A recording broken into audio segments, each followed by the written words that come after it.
Hey guys, welcome to GeoWith Motsoko. In today's video, we're covering the topic of river systems. Before we even talk about this topic, we need to understand what is a river. What is a river? Now, to define a river, we define it as a body of water, that flows downstream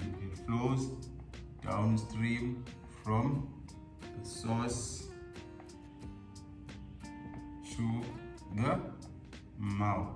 A river is a body of water that flows downstream. It always flows from a high-lying area towards a low-lying area. It flows downstream from the source to the mouth. The source is where the river starts, begins, or originates, and then the mouth is where the river meets the sea or the ocean. What is a river system? Right now, let me just draw. This is the mainstream or the main river. A river has smaller rivers or smaller channels or smaller streams which join it, right? So the main one, let me make it a bit thicker, right? At the center I have the mainstream. This is the mainstream. Now the mainstream has smaller rivers which join it. So the smaller rivers which join the mainstream are known as the tributaries. They are tributaries. The smaller rivers which join the mainstream are the tributaries, right? So here I have the mainstream. Let me just label it as well. This is the mainstream, and the smaller rivers which join it are known as the tributaries. They are known as the tributaries. And the point where two rivers meet, or two tributaries, and you see this point here, I have a river, right, or I have a tributary, it meets another one at this particular point. The point where two tributaries or where two rivers meet is known as a confluence. Think of a conference where people meet, but here where rivers meet, at this particular point, two tributaries, two rivers are meeting. This is known as a confluence. Right? So the smaller rivers which join the mainstream are known as tributaries, right? And where two tributaries meet or where two rivers meet, that place is known as a confluence. It is known as a confluence.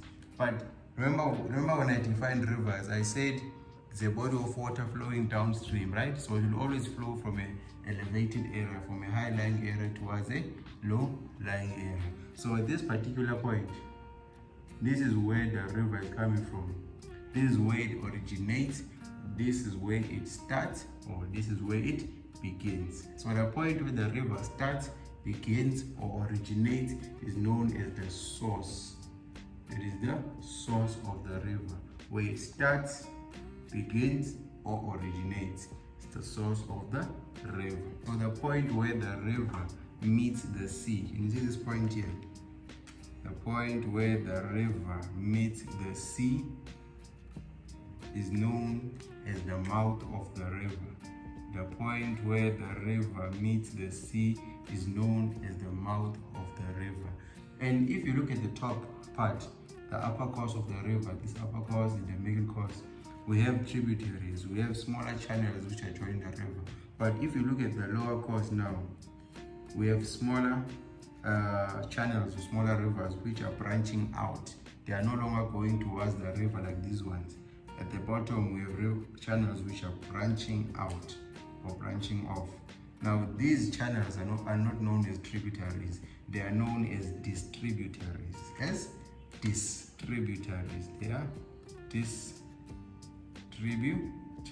right? So tributaries join the mainstream, but distributaries are branching off, or they are branching out from the mainstream, right? Okay, so tributaries of the source, we have the mouth.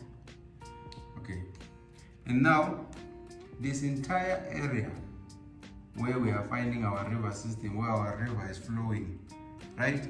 the entire area which is drained by this river and its tributaries is known as a drainage basin. Then let me use a dotted line to show you the drainage basin, right? This entire area inside this dotted circle is drained by this river and its tributaries, and we call this area the drainage basin. A drainage basin is simply an area which is drained by the river and its tributaries. It is where our river is flowing, right? Our drainage basin, the area drained by the river and its tributaries. Drainage basin refers to where the river is flowing, where it is flowing. And this dotted line around it is known as the watershed. The dotted line is known as the watershed. This is a high-lying area separating two drainage basins, right? There's another drainage basin somewhere on that side, right? But it doesn't form part of this drainage basin, right?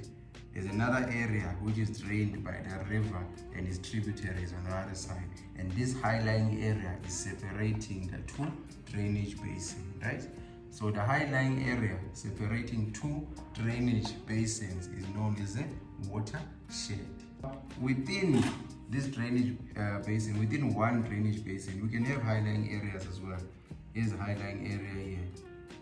Let me draw, this is a high-lying area indicated in brown, right? So if you look at this one, we have a tributary, we have a high-lying area, and then another tributary. So if you have a high-lying area separating two tributaries in the same drainage basin, that's not a watershed. A watershed separates two different drainage basins. High-lying area separating two drainage basins. But if we have a high-lying area separating tributaries in the same drainage basin, we call that the interfluve. The interfluve. The interfluve is in a high-lying area separating two tributaries or separating tributaries from the same drainage basin. But the high-lying area separating two drainage basins is known as a watershed.